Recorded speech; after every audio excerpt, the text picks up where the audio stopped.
गृहोपयोगी साहित्याची खरेदी करताय तर आजच आपल्या टेकेट सुपर मार्टला भेट द्या। कडधान्य, डाळी, साबण, ब्रँडेड कपडे, शूज, सायकल, कॉस्मेटिक्स हे सर्व मिळण्याचं एकमेव ठिकाण म्हणजेच टेकेट सुपर मार्ट। 5,000चे भरपूर डिस्काउंट, कमीत कमी 4,999च्या खरेदीवर 5 किलोमीटर पर्यंत मोफत घरपोच सेवा। पत्ता पंचवटी चित्रमंदिर जवळ, 332 रोड। संपर्क 92 97 97 50 00।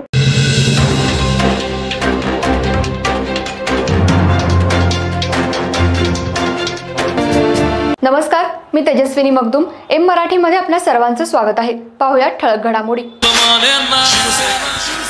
आता मानेंचे इलेक्शन झाले, आता आवडेंना निवडून आणायचंय। कुणाला कितीही वाटू दे आमचे वावडे, 23 तारखेला येणार आहे निवडून राहुल आवाडे। विरोधकांनी मला आठवले, मध्ये मध्ये आठवतात, तेवढं त्यांची आठवण ठेवत आपण आपल्या कामाला सुरुवात करू। आज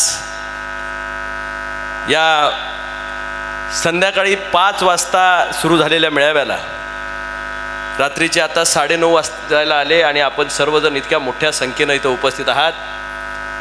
माझे मित्र आणि देशाचे केंद्रीय मंत्री आदरणीय मुरली अण्णा या ठिकाणी मुद्दामून उपस्थित आहेत। युवकांचा मेळावा, आपल्या सर्वांना साथ घालणं, आपल्या सर्वांच्या मध्ये विश्वास निर्माण करणं आणि इचलकरंजीमधनं ज्या भगव्याची लाज आपण सर्वांनी मागच्या लोकसभेला राखली, परत एकदा डौलानं भगवा इचलकरंजीमधनं उभा करणं, याच्यासाठी म्हणून आजची सभा या ठिकाणी उभी आहे। ज्या विचारानं आपण सर्वजण एकत्र आलात, त्या विचाराला खऱ्या अर्थानं ताकद देण्यासाठी आज मुरली अण्णा इथं उपस्थित आहेत। इथं उपस्थित असणारे आपल्या सर्वांचे लाडके उमेदवार राहुलजी आवाडे साहेब, उपस्थित असणारे ते हळवणकर साहेब, एक गाणं निघालंय, आप्पांचा विषय लय हार्ड आहे, पण आप्पापेक्षा इथं अण्णांचा विषय लय हार्ड आहे। अण्णांनी राजकारणातली इतकी घडी सुंदर बसवली, कुठल्या वेळी कुणाला चाल द्यायची हे बऱ्याच वेळा राजकारणातल्या लोकांना कळत नाही, पण बाप म्हणून सुद्धा चाल देत असताना त्यांनी कदाचित ही वेळच ठरवली असावी की ज्याच्यामध्ये विजयी सलामी व्हावी। आणि म्हणूनच अण्णांनी मेरा नंबर आएगा म्हणून शिरोळ तालुक्यात अजून लोक तटल्यात। हे आमचं नंतर सांगतो साहेब तुला। त्यांचा नंबर यूज तोपर्यंत ते आजोबा झाले, पण त्यांचा काही नंबर आला नाही। पण माझ्या तरुण मित्राला आज तुमच्या आशीर्वादानं 4 नंबरच्या चिन्हावरचं कमळ आपल्याला दाबून परत एकदा युवा आमदार या मतदारसंघामध्ये निर्माण करायचं आहे।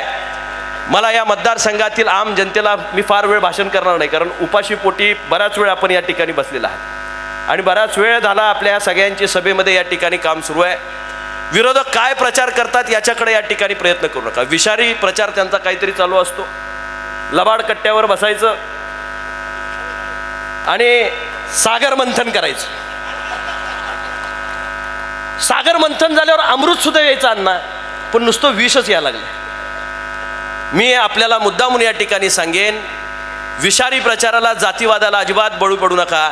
ह्या इचलकरंजीच्या विकासाचं धोरण आखण्यासाठी आपल्याला राहुल आवाडेंना निवडून द्यायचं आहे। कुणाला वाईट म्हणण्यासाठी, कुणाला कमी लेखण्यासाठी आपल्याला त्या ठिकाणी करायचं नाही। तर या इचलकरंजीची सर्वांगीण विकासाची जबाबदारी केंद्रामध्ये मोदी सरकार आहे, महायुतीचं सरकार उद्याच्या काळामध्ये परत राज्यामध्ये निर्माण होणार आहे।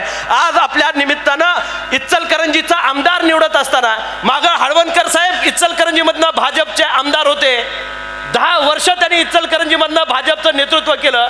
कोल्हापूर जिल्ह्यातला पहिला भाजपचा आमदार होण्याचा मान कुणाला मिळाला असेल तर तो सुरेशरावजी हळवणकर साहेबांना मिळाला। त्यांनी ती धुरा तशीच चालू ठेवली, पण अण्णांनी आयडिया केली। आयना म्हणले मी येणार आहे, तुमच्याकडेच येणार आहे, तुमच्याकडेच येणार आहे। लोकांनी पण विचार केला, आता बदलच करायचा असेल तर आपण अण्णांना द्यायचा असेल तर अण्णा उद्या BJP मध्येच येणार आहेत। अण्णा तुमची आयडिया लागू पडली आणि परत तुम्ही दोघं एकत्र आला। विचार करा, राजकारणामधलं एक तप असतं, ती बॅटन पुढच्या पिढीला जात असताना माझी आपल्याला सर्वांना या ठिकाणी विनंती करायची आहे, मोहोळ साहेब, आमचा नेता रिकामा राहता कामा नये. सुरेशरावजी हळवणकर साहेबांना उद्या एखाद्या उच्च पदावर नेण्याची जबाबदारी ही आपल्या सर्वांची या ठिकाणी असली पाहिजे. आणि म्हणूनच मी एवढ्या निमित्ताने या ठिकाणी सांगेन, आज लोक ज्यांनी कधी नाही केली पंढरीची वारी ते आज म्हणतायत राम कृष्ण हरी, फिरतायत दारोदारी आणि म्हणतायत, आता वाजवायची नाही हा. राजकारणामध्ये आपण कधी नाही पत्करली लाचारी, स्वाभिमानानं आपण या ठिकाणी ही घेतली जगन्नाथाची वारी. आणि या वारीला निघालेल्या राहुलला आपल्याला परत पंढरीनाथाच्या दर्शनाला पाठवायचं आहे. आणि भगवा पताका खांद्यावर असणारा राहुल हे स्वराज्याचं धोरण. आजचा दिवस काय निवडला मला माहित नाही, या सभेचा युवा संवाद मेळावा आहे साहेब. आजच्याच दिवशी शिवछत्रपतींनी अफजल खानाचा कोतळा काढला होता. ही तो पवित्र दिवस आहे. आपल्याला कोणाचा कोतळा काढायचा नाही, आपल्याला कोणाचा कार्यक्रम करायचा नाही, आपल्याला विकासात्मक आणि रचनात्मक कामातनं या ठिकाणी पुढे जायचं आहे. पण जर विकासाची चाहूल लागायची झाली तर राहुलचीच नांदी या इचलकरंजीमध्ये चालली पाहिजे. आणि यासाठी म्हणून आपल्या सर्व तरुणांना, आपण सर्वांनी खासदार तरुण या मतदारसंघातनं निवडून लोकसभेमध्ये गेलाय आणि तुमचा आवाज म्हणून त्या ठिकाणी काम करतोय. एक तरुण उदयनमुख आमदार सुद्धा इचलकरंजीतनं आमदार म्हणून त्या ठिकाणी गेला पाहिजे.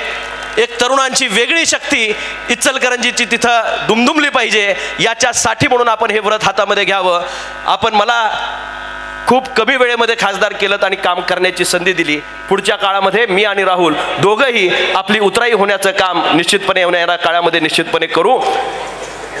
20 तारखेपर्यंत काही ना काहीतरी वावड्या उठवल्या जातील, लोकांच्या मध्ये काहीतरी पेरण्याचा प्रयत्न केला जाईल. एक डायलॉग आहे, मराठा मरता है या मारता है. मराठा माघार नाही घेत. धैर्यशील माने मराठा होता, तो उभा राहिला त्यावेळी आवाड्यांनी प्रामाणिकपणे माझ्या पाठीशी पाठराखण केलेली आहे.